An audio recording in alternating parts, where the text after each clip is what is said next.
Ezekiel chapter 45. And when ye shall divide by lot the land for inheritance, ye shall offer a heave offering unto Jehovah, a holy portion of the land. The length shall be the length of 25,000 cubits, and the breadth 10,000. This shall be holy, and all the borders thereof round about.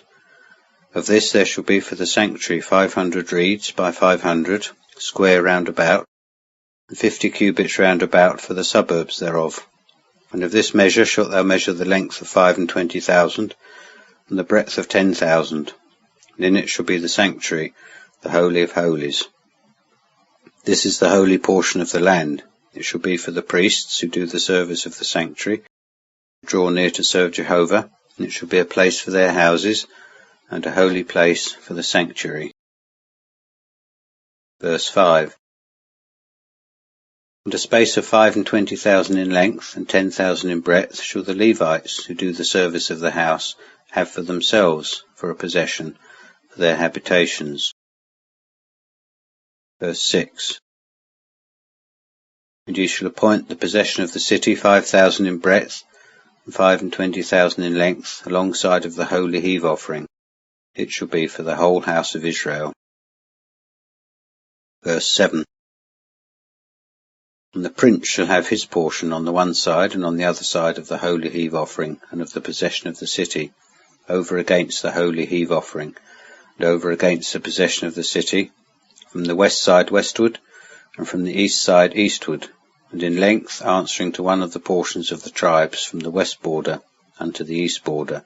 As land shall it be his for a possession in Israel, and my princes shall no more oppress my people, but they shall give the land to the house of Israel, according to their tribes.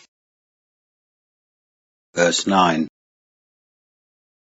Thus saith the Lord Jehovah, let it suffice you, princes of Israel. Put away violence and spoil, and execute judgment and justice. Take off your exactions from my people, saith the Lord Jehovah. Ye shall have just balances, and a just ephah, and a just bath. The ephah and the bath shall be of one measure, so that the bath may contain the 10th part of a homer, and the ephah the 10th part of a homer. The measure thereof shall be according to the homer. And the shekel shall be 20 gerahs, 20 shekels, 25 shekels, 15 shekels shall be your money. Verse 13. This is the heave offering which ye shall offer, the 6th part of an ephah out of a homer of wheat. Ye shall give the 6th part of an ephah out of a homer of barley. And the set portion of oil, by the bath of oil, the 10th part of a bath out of a kor, which is a homer of 10 baths. 10 baths are a homer. And 1 lamb out of the flock, out of 200, from the well-watered pastures of Israel, for an oblation, and for a burnt offering, and for peace offerings, to make atonement for them, saith the Lord Jehovah.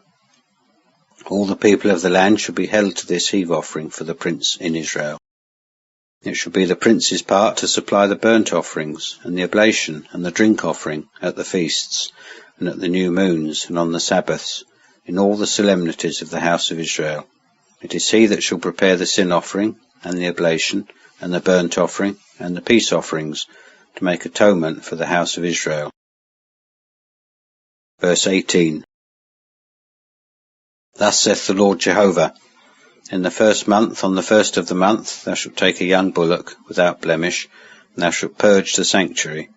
And the priest shall take of the blood of the sin offering, and put it upon the posts of the house, and upon the 4 corners of the settle of the altar, and upon the posts of the gate of the inner court. So thou shalt do also on the 7th of the month, for every one that erreth, and for the simple, and ye shall make atonement for the house. Verse 21. In the 1st month, on the 14th day of the month, ye shall have the Passover, a feast of 7 days. Unleavened bread shall be eaten. And upon that day shall the prince offer for himself, and for all the people of the land, a bullock for a sin offering. On the 7 days of the feast he shall offer a burnt offering to Jehovah, 7 bullocks, and 7 rams, without blemish, daily, for the 7 days, and a he-goat daily for a sin offering. And he shall offer an oblation of an ephah for a bullock, and an ephah for a ram, and oil, a hin for an ephah. Verse 25. In the 7th month, on the 15th day of the month, at the feast, shall he do the like 7 days, according to the sin offering, according to the burnt offering, and according to the oblation, and according to the oil.